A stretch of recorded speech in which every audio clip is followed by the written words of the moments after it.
Hey there, Shannon here. Welcome to my YouTube channel. So nice to be back here with you. And today I wanted to talk about pain, something that none of us can escape from, something I've been through a lot, had plenty of, particularly in the last couple of years. So I wanted to talk about it today in terms of giving you some tips about how I've navigated it, how to work through it, what is the fastest way to work through it, and a different way of looking at it. So what kind of pain am I talking about? I'm talking about mainly emotional pain. And you could also say this is also physical pain, but for today, I'm talking strictly about emotional pain. So whether you've had heartbreak or loss or trauma, worry, anxiety, any kind of emotional pain where you're really in it, you're in the thick of it, you're really feeling it.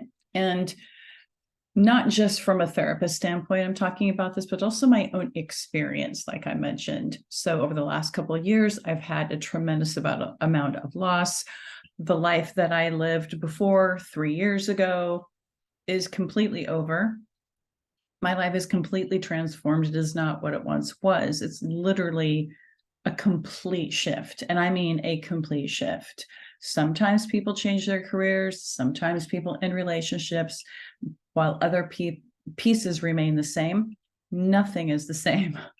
Nothing. So I come to you with this from my own experience. I'm not just talking about, stuff that I've heard and I'm just regurgitating it. I'm speaking from my own experience. So I'm here to talk about that today. And especially these days when there's so much going on and people have been through so much, and we have all experienced loss on some level with what we've been through over the last 3 years. So whether it be connected to the last 3 years or not, or all of the above, there's a lot to go around. So I really want to talk about it and thought this would be an important topic, particularly today when we're dealing with a new moon. The energies are thick and people are really, really feeling it. I know I am. So what is one of the first things to do when you are feeling this pain? Well, first, let's start with what we've been taught to do. We've been taught that when it comes to emotional pain from the time we're little, is that if you are crying or sad or even expressing anger, what are we taught to do as children? It's okay. Don't worry about it. It's this kind of don't attend to your emotions. We want to make them go away. We want to sweep them under the rug. We want to look the other direction. And we're literally taught avoidance from the time we're little.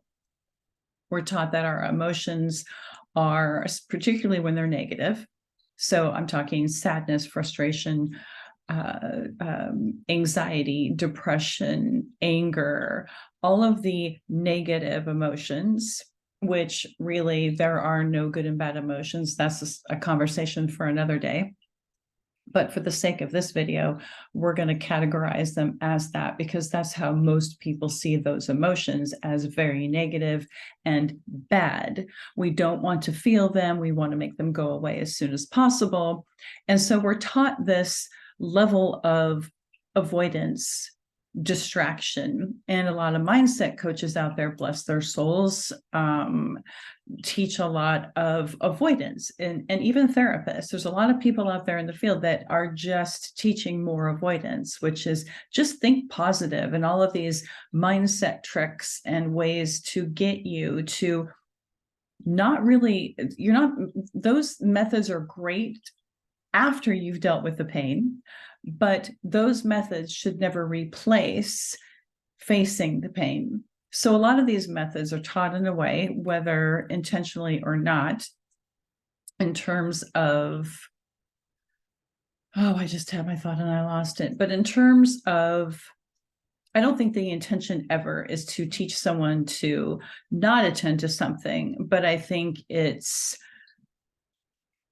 not exactly the way to do it, because when people have taught mindset practices to feel better, to think more positively, I don't think it's done with the intention of making you ignore your life, but those methods indirectly call you or put you on the path to ignoring the very thing that you need to be looking at. So, and I will also say that in this culture, there's a lot of reward and a lot of feedback and a lot of reinforcement that if you're a positive, shiny, happy person 24 hours a day, you are rewarded with attention and accolades and wow, you're so positive and da da da da. And I will say a lot of people who show their positive throughout the day in the world, wherever you see it, here on camera, on social media, with a lot of people, there's a lot of pain behind a lot of that positivity that they're just maybe not showing. But in terms of what actually should be happening is facing the pain. So, like I said, we're growing up being taught to avoid, distract, that those emotions we just don't want to have because they're not comfortable. Of course, they're not comfortable. They're not something that people want to attend to. It's difficult for the people in your life to know what to do when you are in pain. And inadvertently, and it's very unconscious, when you are showing pain to a friend or a family member, it's not because they don't love you and they don't care, but you'll notice people quickly want to help you move out of that pain. So I'm just kind of painting a picture real quick that we come from this place where we are from various different angles in our lives taught to avoid pain. And what does that do when we are taught avoidance and distraction? It puts us in a state of denial, pretending that it doesn't exist. And all it does is push the pain down. Because remember, in our bodies are highly intelligent, more intelligent than we've been taught, to be perfectly honest. And so what happens with pain, particularly trauma, if it is not seen, faced, looked at, sat with, and quiet, and allowed the space to be expressed through talking, crying, just being in that space, just feeling those emotions that come along with it, it literally gets stuck in our body. It gets stuck in our cells. And they've done research on this. It's literally in our cells. So if those practices haven't worked and they don't work, what do we do instead?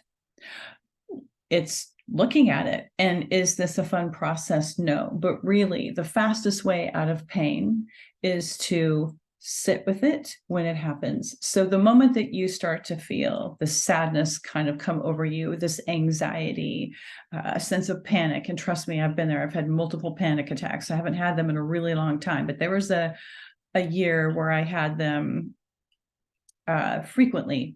And it's really not a fun experience. I don't know how many of you out there I'm talking to, if you've had them, but if you have, you know what I'm talking about. It's really, really, really difficult and really scary.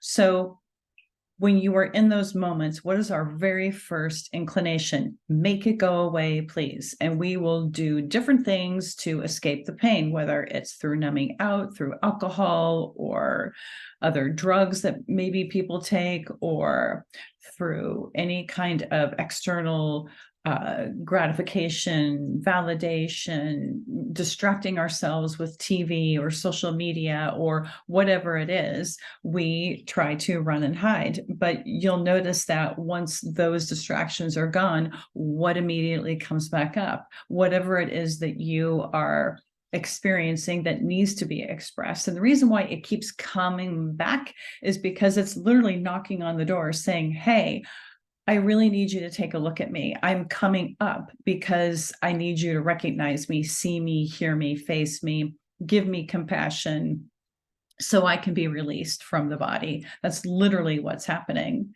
So the quickest way, like I said, is to just sit with it. And it sounds so simple.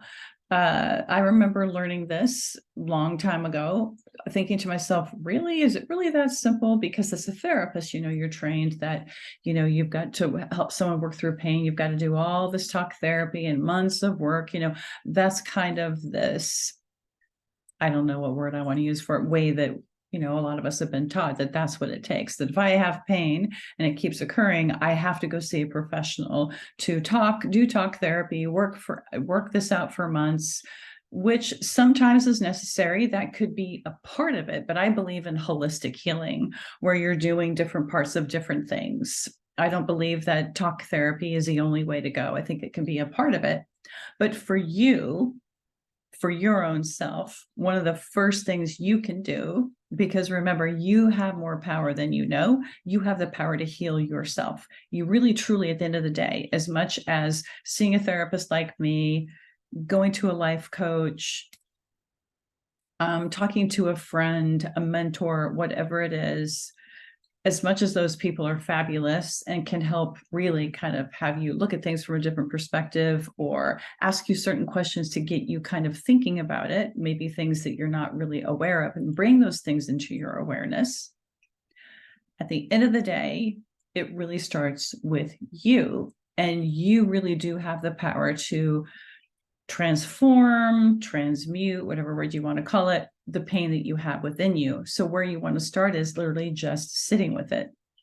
So when you start to feel a sadness or the anxiety or whatever that pain is, sometimes I know you can feel it. I feel it in my solar plexus, which is right below the breastbone. That's the area where I feel it. I physically feel it in my body.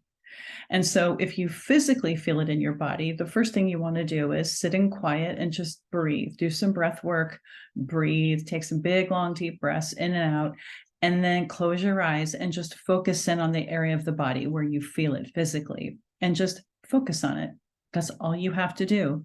And for some people, that's saying to themselves in their mind or out loud, giving the pain compassion, saying, I see you, I feel you, I hear you, and just sit there with it.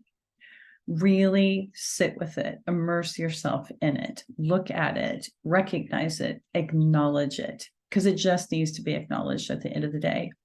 And you will find that when you do this regularly, the pain will come through faster, and you'll be able to transmute it faster, and you will feel better faster than if you distract, where then it just keeps coming up and keeps coming up and keeps coming up. There's a reason it keeps coming up.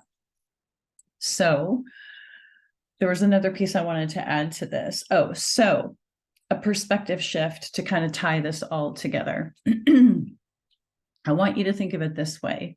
Imagine, now just imagine, put yourself back as a child. And let's pretend that what you were taught from parents and just the world in general, that this was like a regular, common way to deal with pain. You grew up as a child, that it was just a normal part of life. And what you did whenever you felt sadness or anxiety is to go take a seat and look at it and sit with it and actually be in the moment and feel it. Just imagine if that's what we were all taught. Where would you be now? So if you can take this perspective, again, that sitting with it is the way to move through it, and having that perspective, and just think about that for a minute. Had that been the way I was taught, how would I be thinking of it differently now? Okay, there's that piece. The other thing I want you to consider and think about, which is something I've recently started thinking about, is to separate yourself from the pain. And what do I mean by that? So when we feel the pain, we feel it in our bodies, particularly emotional pain. We definitely feel it in our bodies, and it feels huge. It feels overwhelming. It can feel insurmountable. It can feel like it's a mountain, and you're like, I don't even know where to start to work through this. It's so bad. I don't know how I will get through it. When that happens, we really take on, how do I want to describe this? We really take on kind of this identity. We really identify with it. We will say, I am in pain. I am. There's this kind of like identification. You make it a part of you. If you can start to understand and become more of an observer and pull yourself out of it, where you're looking at it from a different vantage point, and just hear me out here on this. If as you're sitting in quiet, working through the pain. Imagine yourself being just the observer of it. You're not identifying with it. You're not being it. You're not a part of it. You're just watching it. And you're just like, observing the pain, observing what I feel, not identifying with it, but making it outside of yourself. What does that perspective shift then do for you? Because it's in that space that if you are feeling hopeless, you find hope. You feel that you have more, what is the word I'm looking for? Definitely a place, it's more of a place of empowerment, but you have more authority over your own being. Do you see what I'm saying? And that's really what you want. You don't want the pain to take over, control you, and have this overwhelming sense where it just washes over you. And now you're just kind of stuck. You can't function, because when it gets in the way of our functioning, that's when we really want to take a step back and really take a look at it. And that can happen. It's happened to me where I've had literally days pass where I'm useless. I feel completely useless. I can't focus, can't concentrate. Forget about work, forget about content creation. That's not where I'm at now, but I was a few years ago, where literally days of just being in this, where I couldn't do anything. It was like, okay, I have to get out of bed. How am I going to face today? How am I going to get through today? Sometimes it can feel like an hour at a time, one day at a time. Sometimes it can feel like 1 minute at a time. If I can just get through the next 5 minutes, if I can just get through the next 15. And what I have learned over the last few years in dealing with my pain is really having that perspective shift. That was the thing that really was a huge piece for me, which is not only facing it and sitting with it so I can have it move through me and really acknowledge and recognize that pain. And at first it can be really scary, because that's not something, like I said, we were taught to do. Because when you start to sit with it and feel it, our fear comes up on top of this pain, that, oh, if I really sit with it, it's going to take over. It's going to swallow me up. It's going to kill me, because it can literally feel that way, especially when you're in the midst of a panic attack.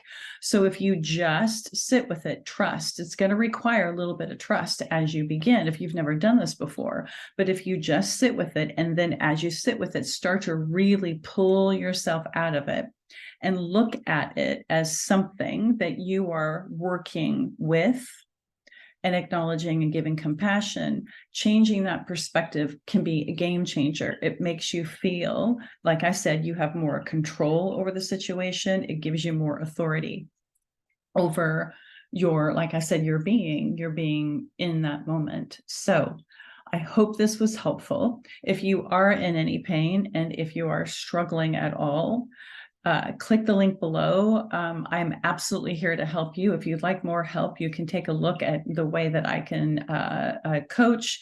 I have different forms of coaching. I do tarot coaching. I also do coaching without tarot, if that's something that you're interested in. But click the links below, navigate to my website, and you can see all of the ways that you can work with me, in addition to my membership, which is amazing, where I talk a lot about this and how you can do just what I'm speaking about. So if you're interested, click the link, like this video, share this video if it would help someone else, and subscribe if you haven't, and I will see you next time. Bye for now.